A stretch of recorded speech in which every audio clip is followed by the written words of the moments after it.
O Brasil é um dos países que mais realizam cirurgias plásticas no mundo, ao lado dos Estados Unidos e da China. E a preferida é a lipoaspiração. São cerca de 500 mil por ano, numa estatística não oficial.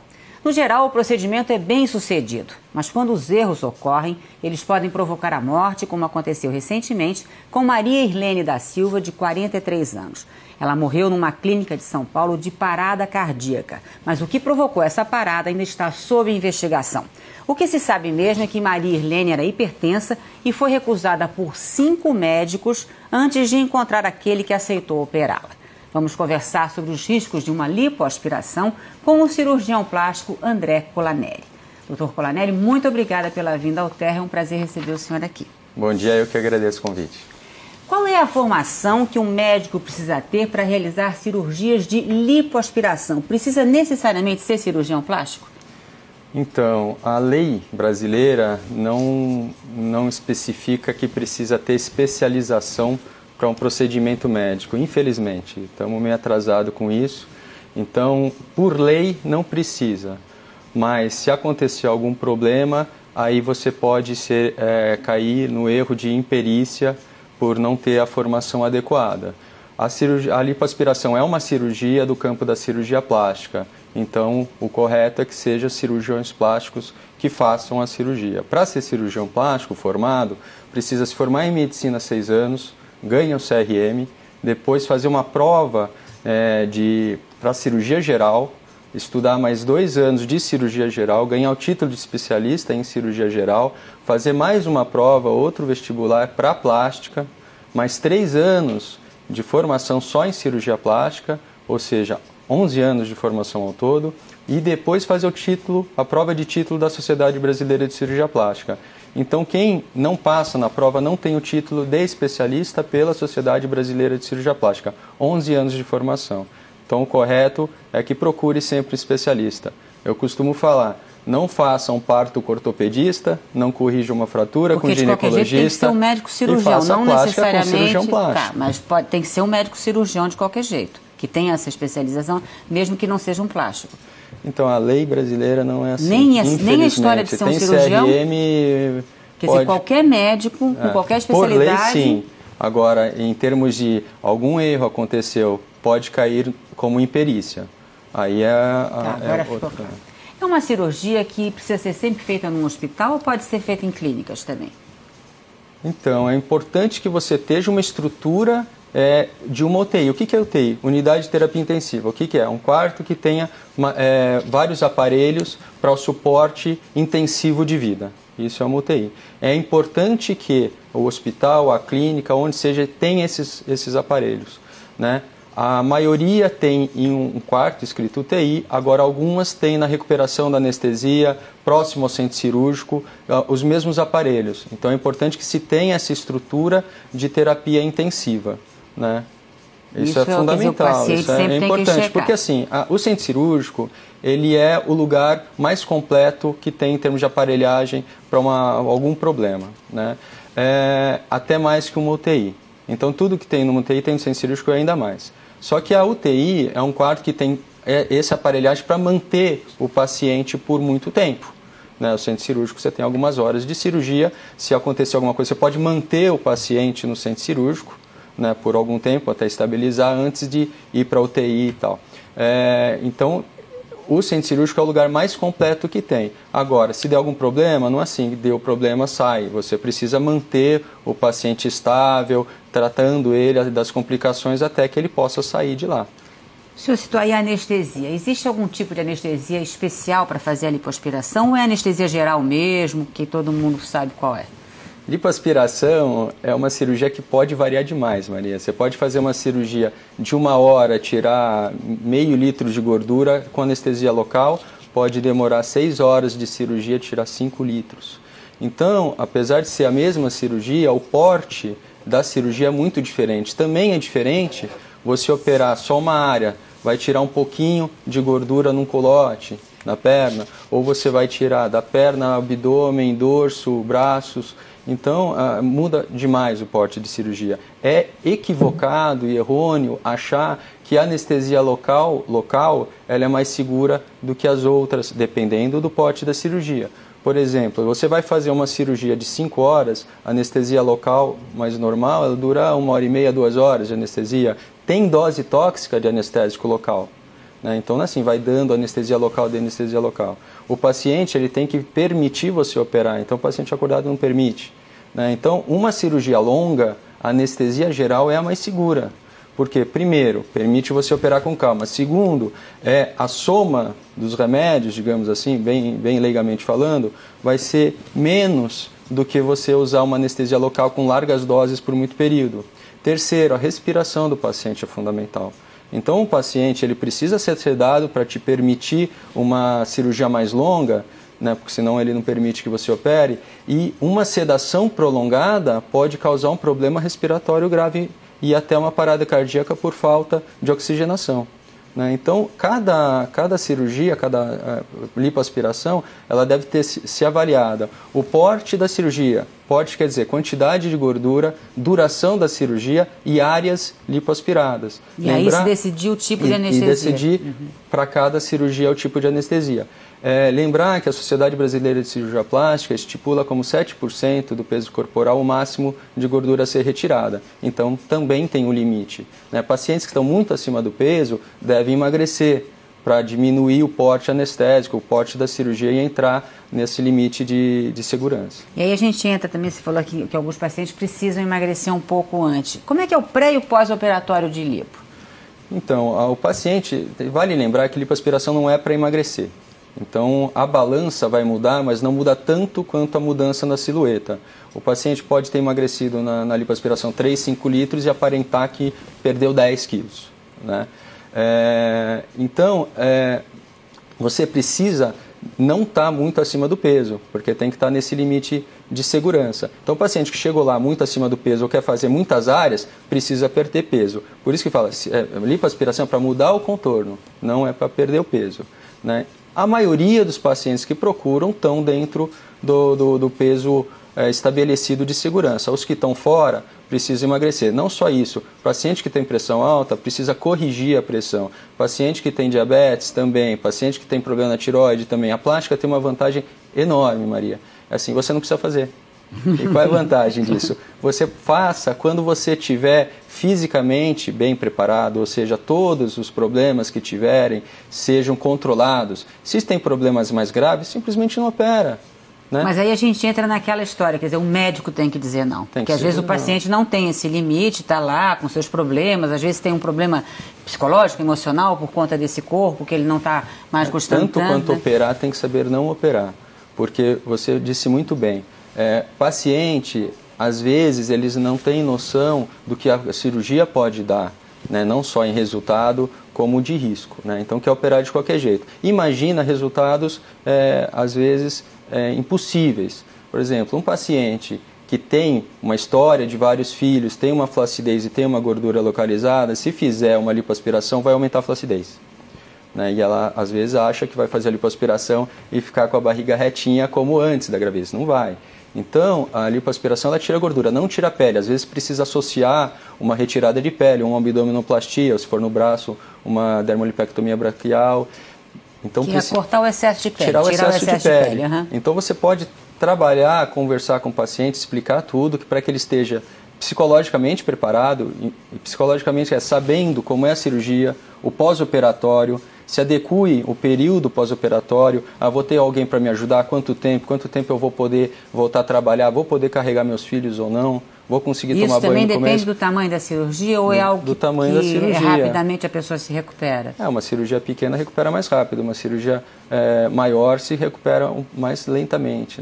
Então, a logística pré-operatória para avaliar o risco, que você vai conversar com o paciente, saber dos fatores de risco que ele tem pressão alta, não tem antecedentes familiares de trombose, ou fuma, não fuma, toma pílula ou não. Então tem vários fatores que você precisa avaliar os exames, ver se está tudo certo, uma vez marcada a cirurgia, o paciente tem que estar fisicamente bem e emocionalmente bem, sabendo o que a cirurgia pode dar e preparado para o pós-operatório. E uma logística de pós-operatório adequada. Por isso que a cirurgia plástica é muito procurada em férias, feriados, porque o paciente pode escolher quando fazer e se preparar, porque um pós-operatório inadequado pode comprometer toda a cirurgia. Como é que funciona a lipo exatamente? Qual é a diferença entre lipo, hidrolipo e lipoescultura? Tá. Então, lipoaspiração, lipo é gordura, aspiração é tirar. Então, se pôs uma cânula e aspirou, chama lipoaspiração. Não interessa o nome que queira dar. Agora, mini lipo, hidrolipo, lipolite, lipotumescente, é um monte de nome não técnico, nome marqueteiro, que se inventa para fazer uma lipoaspiração com anestesia local, meio com uma aura de não ser cirurgia. É cirurgia sim. Tá? Pôs uma cânula, aspirou, é cirurgia. E precisa tomar todos os cuidados. Mesmo essas lipos pequenas, elas são mais seguras em ambiente hospitalar, tá? Com todos os recursos. Tá?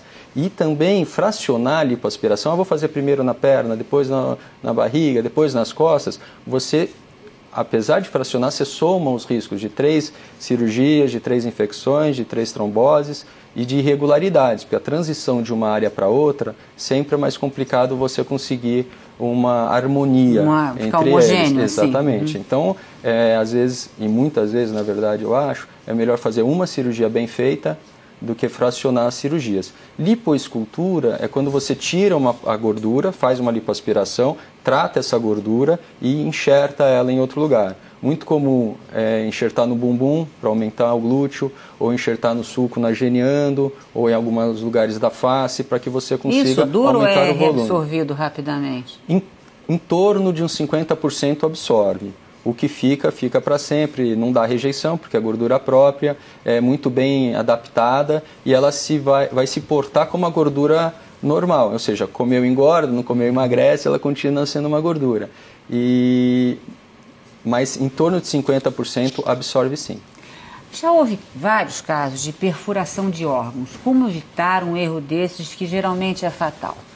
Maria, discordo um pouquinho de muitos casos, né? Se você pegar... que são os que vão para a imprensa, e são casos aí de perfuração de intestino, de fígado. A quantidade de lipoaspiração Não, o tanto que eu apresentei feita, assim, né, doutor Paranelli? É uma cirurgia mais realizada na cirurgia plástica, tem índices baixíssimos de complicações. Importante falar que a lipoaspiração e a cirurgia plástica, ela tem índices de complicações menores de todas as outras cirurgias. Morre mais gente de cesárea, morre mais gente operando o joelho, entendeu? Então tem várias outras cirurgias que têm riscos maiores. Acontece que assim, a plástica em geral e a lipoaspiração em especial é muito visada, né? Então dá um problema, sai em todos os lugares, todo mundo fica assustado, realmente assusta, que é que nem queda de avião. Cai um a cada 10 anos, 5 anos, todo mundo tem medo de andar de avião.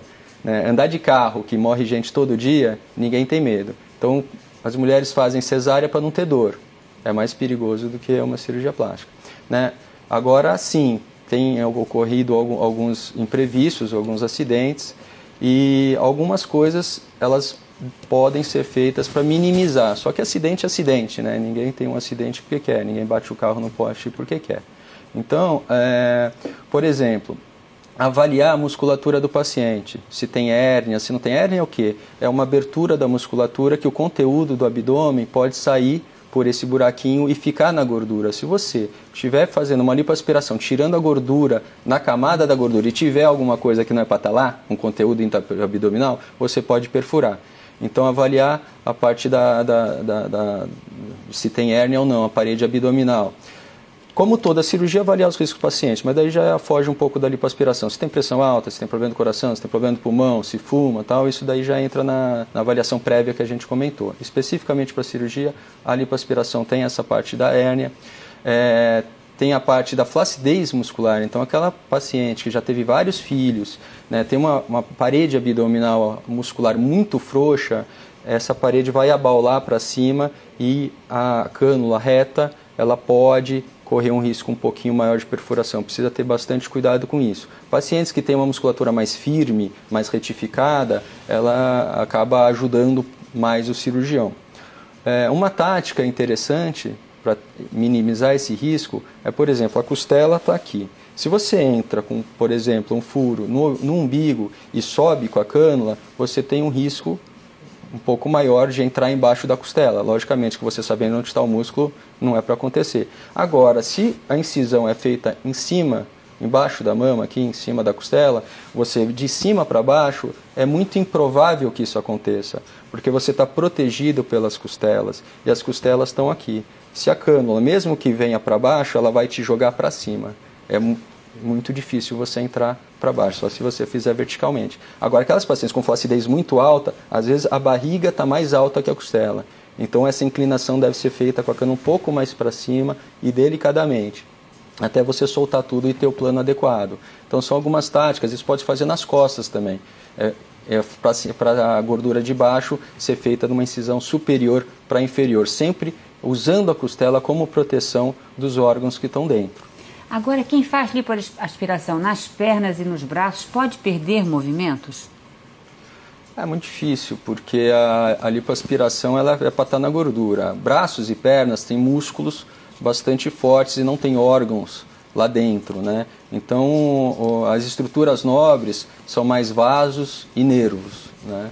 E são mais preservados, com uma musculatura mais grossa. Então, é mais difícil você ter acidente de perfuração, digamos assim, porque não tem muito o que perfurar nessas regiões. Agora, perder movimento pode ser por uma anestesia peridural, um bloqueio, uma raquianestesia, uma anestesia peridural, que em qualquer cirurgia que faça... Há o risco. Esse risco, entre elas, cirurgias de joelho, de pés, ginecológicas, cesárea, que são muito utilizados, esse bloqueio espinhal. Ainda há pouco o senhor falou que a lipo não pode ser vista como uma forma de emagrecimento. Mas a lipoaspiração elimina celulite, por exemplo? Não. A celulite é uma gordura superficial, é bem abaixo da pele. E ela tem a gordura, tem um componente de inchaço, né? E também tem fibroses, que são traves de cicatriz interna, que eles vão travando a pele. E você, com o inchaço da gordura, tem aquele abalamento, e com a fibrose tem a retração. Né? Então fica aquela casca de laranja. A lipoaspiração, se feita tão superficial, vai ficar com os vincos da cânula. Né? Então pode marcar... isso era uma outra questão, se deixa cicatriz, então nesse caso fica lá uma marca mesmo? Não, toda cirurgia deixa cicatriz, a lipoaspiração deixa algumas, né? Deixa a da incisão, que você faz um buraquinho só para entrar a cânula, quanto maior a cânula, maior vai ser o buraquinho. Agora, por dentro, imagina que você tem um bloco de espuma, no final vira uma esponja, cheia de buraquinho. Aqueles buraquinhos que tinham gordura, que não vão ter mais gordura, vai ser uma cicatrizinha interna. Só que a celulite é muito superficial, então não dá para você entrar com uma cânula aspirando lá em cima. A cirurgia que existe é você pegar uma cânula não aspirativa, que tem um anel, e soltar a pele nas fibroses para ela perder essas aderências mais profundas. Só que se deixar do jeito que está, vai grudar tudo de novo. Então, quando tem áreas de celulite muito profundas, com grandes depressões, você pode soltar essa pele, mas tem que fazer um enxerto de uma gordura ou de algum produto embaixo da pele para que ela não volte a ter aderência profunda onde tinha, senão não muda nada. Né? Isso pode ser chamado de subincision, que quando é feita com uma faquinha, ou até com a cânula com um anel na frente. Quer dizer, ela sempre, na não verdade, aspira. pelo que o senhor está falando, tem que associar, quer dizer, uma alimentação mais saudável, exercício e também a cirurgia plástica, que essas três aí juntas e associadas é que vão deixar o corpo realmente mais inteiro e melhor de alguém que tinha problema. E manter, Maria, depende do paciente, né? Eu brinco e falo que cirurgia plástica, a lipoaspiração não é vale-lanche. Eu fiz uma lipo, está valendo, agora eu posso comer tudo. Não, gordura, comida é matéria, se pôs para dentro, ela vai depositar em algum lugar. Lógico, fez a lipoaspiração no abdômen, você tem menos gordura ali, para depositar aquela gordura. Não quer dizer que aquela gordura que foi ingerida não vai depositar lá, porque não sai 100% da gordura. Então, se engorda menos na área que foi feita a lipoaspiração, mas se engorda em geral, no corpo inteiro, porque a comida entrou, não queimou, vai ser armazenada. Então, manter depende somente do paciente. A gente esvazia a dispensa, você vai encher a dispensa depois. é com o paciente. Agora, doutor, existe um limite de vezes para fazer lipoaspiração? Porque a gente ouve assim, vai fazer a quarta lipoaspiração, vai fazer a terceira. Existe um limite aí máximo? Já tem um problema de logística, né? Porque a lipoaspiração é o que a gente fala, é tirar, melhorar o paciente, até a autoestima, melhora o paciente, se sente melhor, mas manter depende do paciente. Se o paciente está procurando várias lipoaspirações, já não é um paciente ideal para fazer, porque ele está usando isso como terapia e não como uma cirurgia para se manter. Né? Ele não mudou hábitos, continuou comendo mais do que gasta, e a cada cirurgia que você faz, você tem a cicatriz da cirurgia anterior. Né? Então, aquela primeira gordura, que era só gordura, mais fácil de tirar, menos aderida, ela passa a ter menos gordura e mais fibrose, a cicatrização interna que trava a gordura. Então, uma segunda lipoaspiração, ela é um pouco mais traumática, ela sangra mais, ela tira menos gordura, né? Ela pode dar mais irregularidades, porque você vai ter uma fibrose em cima da outra. A pele já deu uma retraída na primeira lipoaspiração, talvez não retraia tão bem na segunda lipoaspiração. Então, quanto mais você faz, mais riscos de até um resultado não ficar tão bom. A pele fica irregular. Quando? O senhor faz só uma numa única pessoa, ou pode vir a fazer uma segunda também, ou quando chega a terceira diz agora deu? Isso depende de caso a caso. Terceira eu não lembro de ter feito nunca, né? Agora, às vezes o paciente faz mais jovem, uma lipoaspiração, aí depois de 10 anos volta um pouquinho com uma gordura, não como era a primeira, é difícil voltar como era a primeira, ou engravidou e vai associar a lipoaspiração a uma abdominoplastia, né? Então você pode fazer a cirurgia, mas na sequência, 3, 4, eu acho que é complicado, né? Lógico que cada caso é um caso, é difícil falar genericamente. Mas de forma geral não mas se faz. Os riscos de uma segunda, terceira lipoaspiração ficar até com um resultado pior é bem aumentado. E a dificuldade de lipoaspirar está mais travado, a gordura é mais dura, então tecnicamente também é mais complicado. O ideal é manter, e o normal, em geral, é o paciente, fiz uma lipoaspiração, passei por uma cirurgia, estou bem melhor do que eu estava, gastei dinheiro, eu vou manter.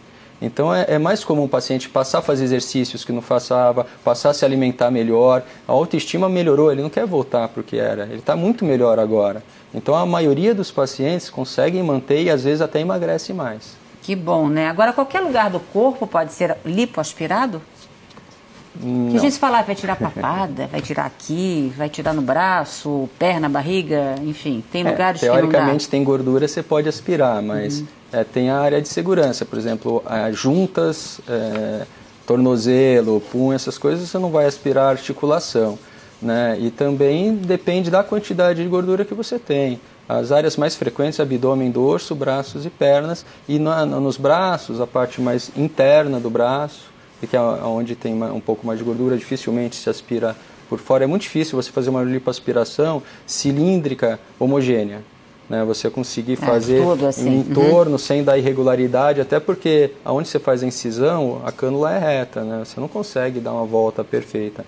Então a lipoaspiração em braços, pernas, eles tendem a tirar o excesso da gordura naquele local, ou seja, você tem um cilindro que é a perna. Aqui esse lado do meio, geralmente, da perna está um pouco mais abaulado. Você tira o culote, dá para tirar bem o culote no lado ou medial de coxa, você tira um pouco aqui para voltar a fazer um cilindro homogêneo, tirar aquelas bolinhas. Não é que você vai emagrecer inteira, a coxa inteira como um todo. E se você está pensando em emagrecer a coxa inteira como um todo, o braço inteiro como um todo, quer dizer, você está com muita gordura no corpo, não está na hora de fazer lipoaspiração, é para emagrecer, para localizar essa gordura para fazer a lipoaspiração.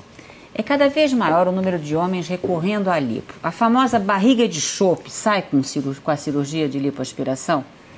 Então, a barriga de chope tem a gordura fora da musculatura, né, que essa sai com a lipoaspiração, mas tem a gordura visceral, que está dentro da parte muscular, entre as vísceras, né, que chama epíplon. Essa gordura não sai. E essa a gente não mexe, pelo que o senhor falou? Não, a lipoaspiração é para fora do músculo. Entrou para dentro do músculo é problema, é perfuração.